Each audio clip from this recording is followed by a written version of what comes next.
Maka penulis mengatakan wan najasatu hiya, yang benda yang najis adalah pertama sekali al-baulu wal gha'it, yang air kencing dan juga tahi. Jadi apa saja yang keluar yang merupakan sebagai air kencing daripada kemaluan kita, daripada kemaluan binatang dan sebagainya, maka ini adalah najis. Begitu juga dengan tahi, sama ada tahi daripada manusia ataupun yakni binatang. Wadamu wal qayh, begitu juga darah dianggap sebagai najis. Al-qayh dia adalah nanah, dan nanah hukumnya sama seperti darah. Asalnya daripada darah. Wal qayh dia adalah muntah. Dan maksud daripada qayh di sini adalah muntah yang datangnya daripada perut. Apabila seseorang itu memakan makanan dan selepas itu makanan itu sampai kepada perutnya, dan kalau sekiranya makanan itu terkeluar kembali, maka ini yang dimasukkan dengan qayh. Berbeza kalau sekiranya ia tidak sampai kepada perut, maka ia hukumnya bukan seperti al-qayh. Jadi kita menamakannya sebagai muntah, akan tetapi dia tidak najis. Jadi muntah yang najis adalah muntah yang sudah sampai kepada perut. Manakala perkara yang sampai kepada tekak dan dikeluarkan kembali, maka ia tidak dikirakan ini sebagai yang muntah. Begitu juga dalam mulut. Wal khamar wan nabidh, juga ini daripada perkara yang dianggap sebagai najis adalah al khamar. Dan maksud daripada khamar di sini adalah cecair yang memabukkan. Kebiasaannya dahulu pada zaman jahiliyah, kaum Arab ini apabila mereka menggunakan perkataan khamar, mereka memaksudkan perahan daripada anggur, yang mana mereka mengambil jus ataupun perahan daripada anggur itu. Selepas itu mereka akan menutupnya dengan tutup ini yang ketat selama beberapa lama, dan selepas itu jus tersebut akan menjadi arak, dan mereka menamakan ini khamar. Jadi asal perkataan khamar dalam bahasa Arab dia balik kepada jus, buah yang ditutup rapat, yang menjadi arak yang boleh memabukkan. Manakala nabiz dia adalah sesuatu yang diambil daripada kurma. Jadi beza di antara khamar dengan nabiz. Khamar kebiasaannya adalah diambil daripada anggur, manakala nabiz adalah daripada kurma. Ini perbezaan di antara khamar dengan nabiz. Tetapi secara umum bila kita mengatakan perkataan khamar ini, ulama kita mengatakan tiap-tiap perkara yang memabukkan hukumnya sama seperti khamar. Ini berdasarkan dengan kias. Apabila ulama kita melihat kepada khamar, kepada arak, maka mereka menanyakan soalan, apakah sebab ataupun illah yang menyebabkan arak ini haram? Sebab Allah Subhanahu Wa Taala mengatakan fajtanibu, hendaklah kamu menjauhkan diri daripada arak. Maka ulama kita mereka melihat dan mereka menanyakan apakah illah, kenapa Allah Subhanahu Wa Taala kenapa Allah Subhanahu Wa Taala mengharamkan arak tersebut. Maka mereka mengatakan illahnya ataupun sebab arak itu diharamkan al-iskar, sebab dia memabukkan. Maka tiap-tiap perkara yang memabukkan diharamkan untuk kita memakannya ataupun meminumnya,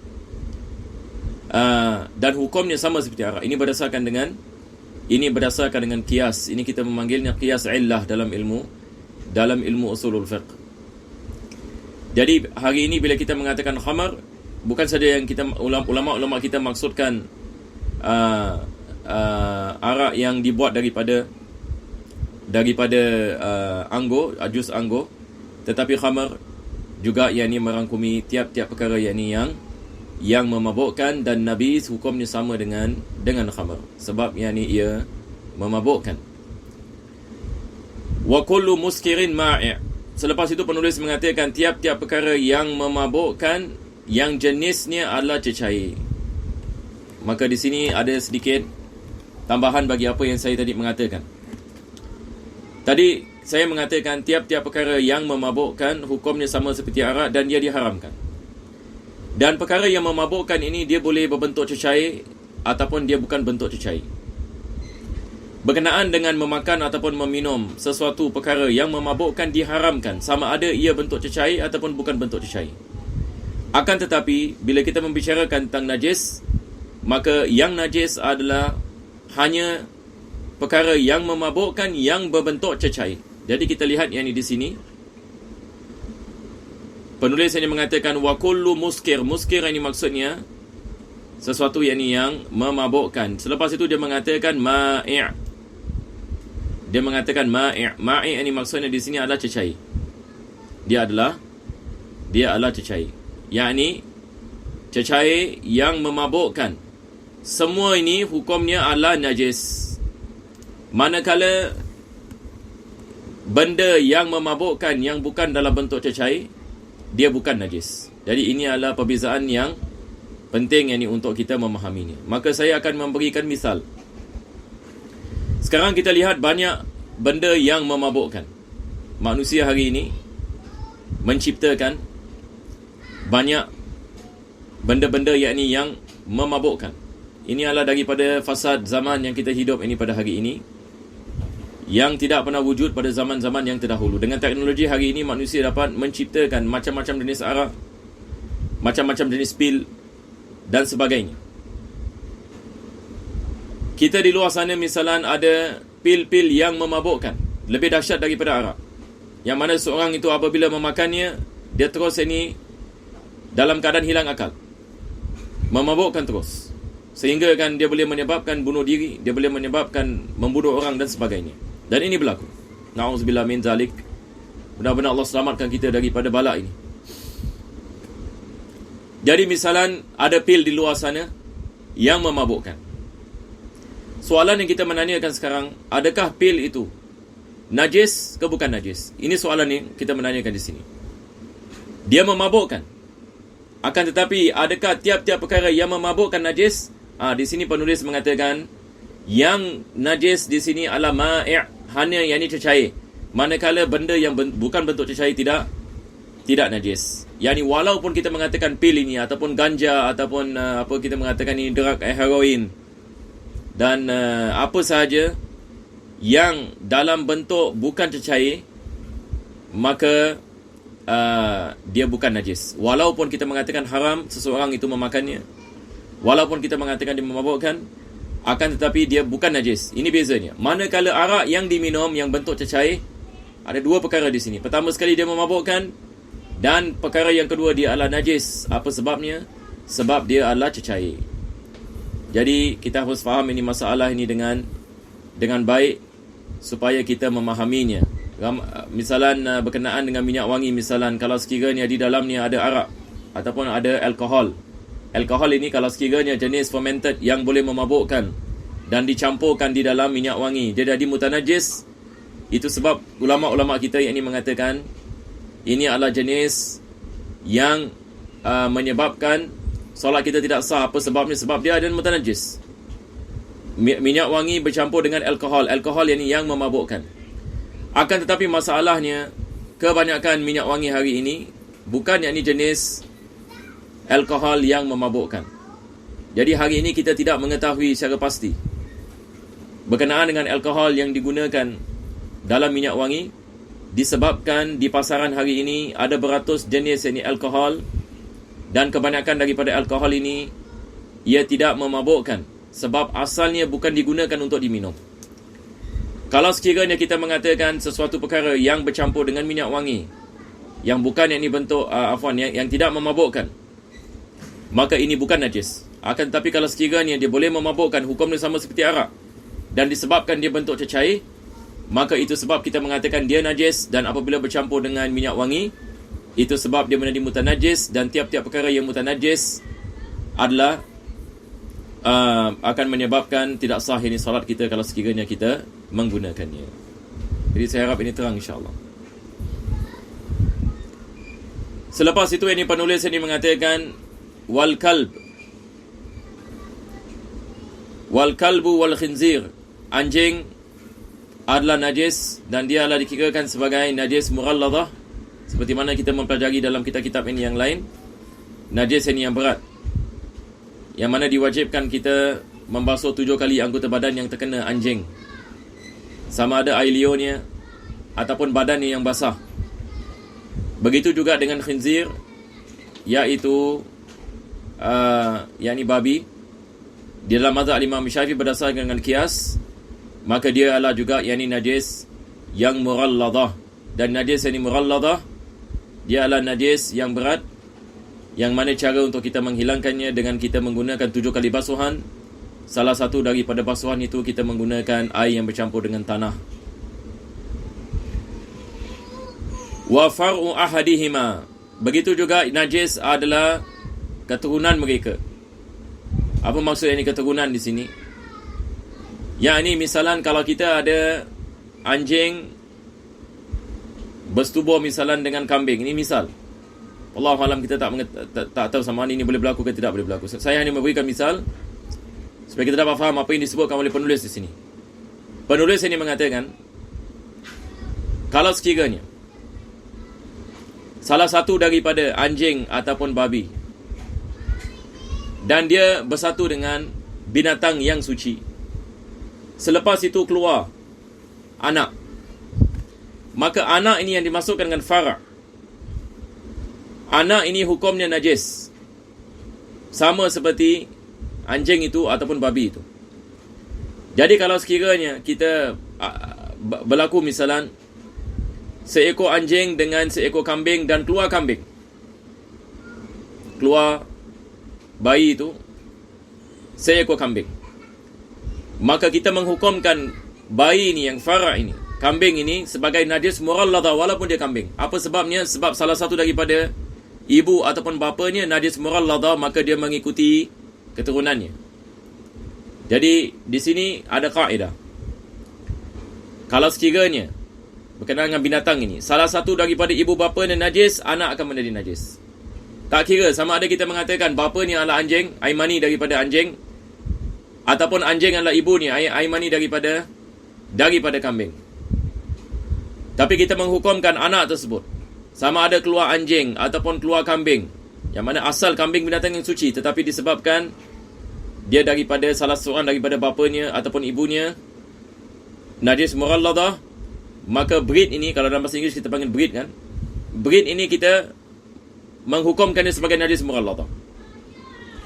Sama juga yang ini misalan kita ada fox ya, ini apa, sa'lab, dia bukan najis mughalladah, dia bukan, hukumnya berbeza dengan anjing. Tapi kalau sekiranya dia berkahwin dengan anjing misalan, ataupun dia bersatu dengan anjing dan keluar ini apa, fox, sa'lab, maka kita menghukumkannya sebagai najis mughalladah. Jadi kalau sekiranya kita tahu breeding, dia punya breed, salah satu daripada dia punya bapa ataupun dia punya ibu najis, maka ini adalah hukumnya sebagai, kita menghukumkannya sebagai najis. Nah, begitu juga dengan khinzir, begitu juga dengan babi. Babi misalnya ini bersatu dengan kambing, keluar kambing, sama juga kita mengatakan najis mughalladah. Selepas itu ini penulis ini mengatakan wal wadiyu, daripada perkara yang najis, dalam bahasa Melayu biasa kita panggil wadi. Dalam bahasa Arab ini dia al-wadiyu, daripada perkataan wadiun. Dia adalah cecair yang keluar daripada kemaluan dari lelaki. Apabila seseorang itu mengangkat berat ataupun dalam kepenatan misalan, akan keluar air keputih-putihan. Jadi biasanya dia keluar bersama air kencing. Jadi seorang itu bila dia kencing, keluar bersamanya air keputihan. Ini bukan air mani. Ini bukan air mani. Sebab air mani ini kebiasaannya adalah dia adalah apabila ada syahwat baru keluar air mani. Tetapi air wadi tidak ada syahwat, dan dia keluar yang ini bersama air kencing. Keputihan ini hukumnya najis. Najis, akan tetapi tidak diwajibkan dia mandi hadas, sebab yang ini dia berbeza dengan mani. Mani tidak najis, wadi adalah najis. Dan sifat yang ini wadi, keputihannya sama seperti keputihan air mani. Akan tetapi kita dapat mengetahuinya daripada beberapa perkara seperti mana saya mengatakan, dia biasa keluar daripada kepenatan, dan dia keluar bersama ini air kencing, dan dia tidak ada hasil daripada apa kita mengatakan syahwat terhadap ini wanita. Berbeza ini dengan madhi, yang selepas itu yang ini dia mengatakan wal madhiyu. Madhiyu adalah satu yang ini cecair yang keluar daripada kemaluan lelaki, dan dia tidak ada warna dan dia melekit, dan kebiasaannya dia keluar selepas ada syahwat. maka madhi ini dia adalah najis, akan tetapi tidak diwajibkan kita mandi hadas. Dia bukan berbeza ini dia berbeza dengan mani. Jadi air mani suci, air kencing najis, wadi najis, madhi juga adalah najis. Wa ma la yu'kalu lahmuhu idza dhubiha. Dan binatang-binatang yakni yang tidak dimakan dagingnya. Tidak yakni dimakan dagingnya. Misalan, kalau kita ada binatang misalan seperti singa, seperti harimau, gajah, ini adalah binatang-binatang yang tidak dibolehkan kita memakan dagingnya. Apa sebabnya? Sebab daripada perkara yang kita tidak boleh memakannya adalah tiap-tiap binatang yang ada taring yang mana dia mencari makanan dengannya. Yang ini dia menggunakan taring tersebut untuk membunuh binatang lain. Ini binatang ini kita tidak boleh makan. Sama ada kita membicarakan tentang singa, harimau, gajah, apa saja binatang. Walaupun binatang yang kita tidak pernah melihat misalan, tapi kita lihat dia ada taring. Dan dia menggunakan taring tersebut ini untuk mencari makanan, membunuh binatang lain. Maka ini binatang kita tidak boleh memakannya.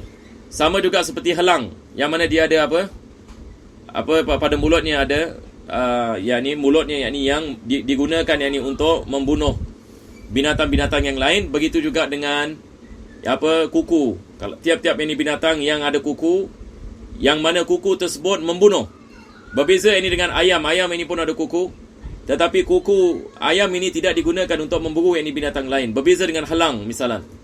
Helang ini dia menggunakan kukunya untuk memburu binatang lain. Sebab diharamkan kita memakan daripada dagingnya, dan begitu juga dengan mulutnya. Mulutnya yang digunakan untuk mengoyak daging daripada binatang-binatang yang lain. Jadi saya ringkas ini 3 perkara. Pertama sekali adalah taring.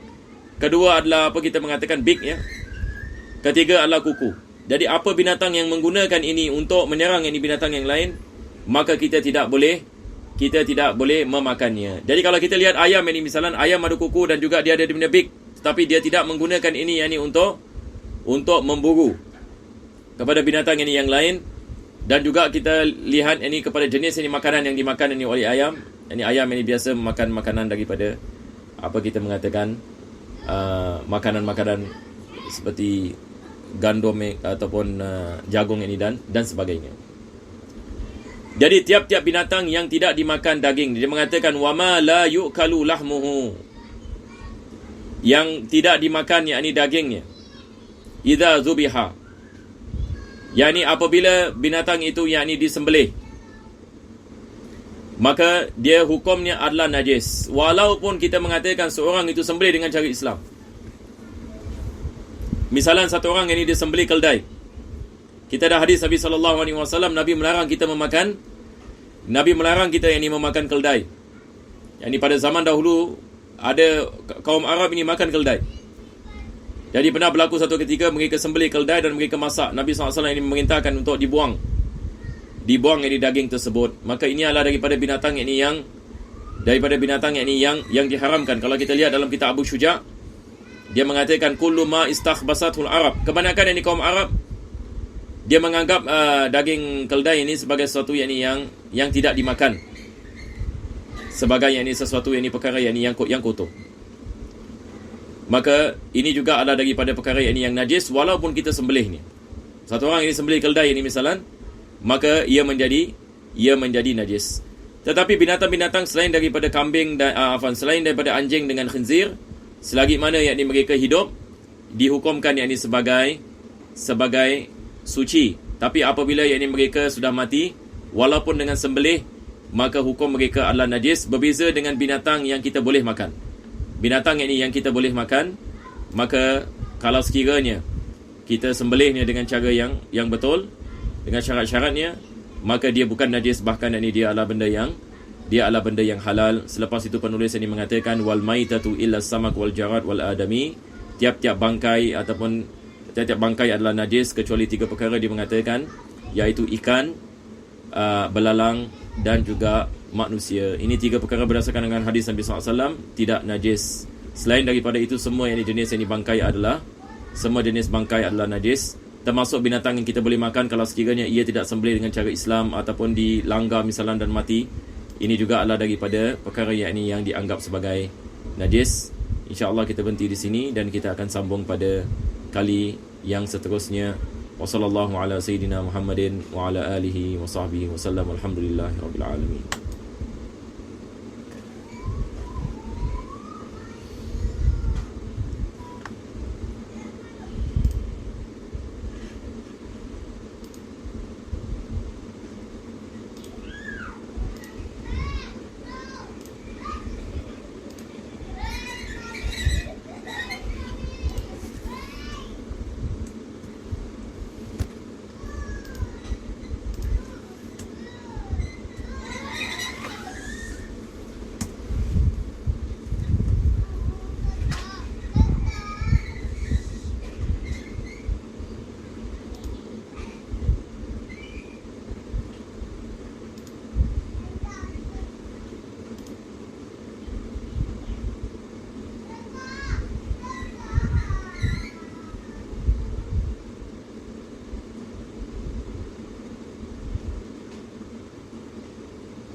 Bukan saja yang kita ulama kita maksudkan